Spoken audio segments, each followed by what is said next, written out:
Now that was not a very nice cut at all, was it? And even the greatest fighters of all time are allowed to have an off night every now and again. But nonetheless, Tyson Fury's narrow point victory over Otto Wallin this past weekend, I think it was just another example of the fact that the Gypsy King is no longer the fighter he once was. That his absence, that was about 2 years in which he really abused his body, has reduced his ceiling and his potential as a fighter. Now, it may seem odd, but I think his first fight against Deontay Wilder, it didn't actually show probably how many cracks are still there because it was a low output fight. And apart from Tyson Fury showing how good his powers of recovery are, he wasn't really pushed, so we didn't have to see too much of his defense or how he handles a hectic pace. The best Tyson Fury we ever saw in 2015 against Vladimir Klitschko, we are very probably never going to see that guy again. Fury had a real transformation in his career around 2014 when he rematched Derek Chisora. It pretty much coincided with when he lost his hair. He shaved his head for that rematch against Del Boy.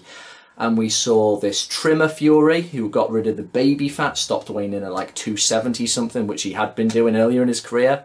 And we saw a more defensively minded Tyson Fury under the very good tutelage of Peter Fury, his uncle, and ultimately a more effective fighter who was pretty darn slick for 6'9".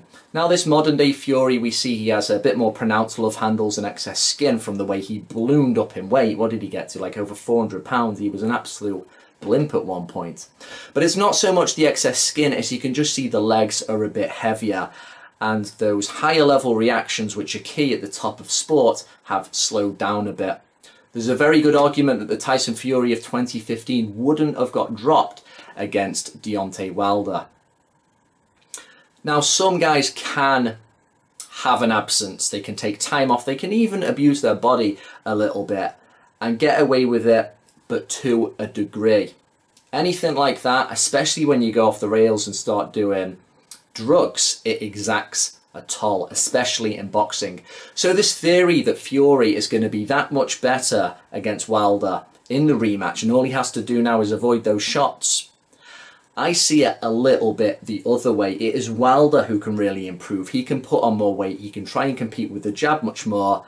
And even Wilder now believes that his knockdown that he gave Fury in the first fight, that as well has taken something away from him as a fighter. Of course, yet to be seen, but that fight against Wallin, I don't think it was just the cut. He was 255 pounds, seemingly in better shape, and yet I think the conditioning as well as the cut was making him suffer.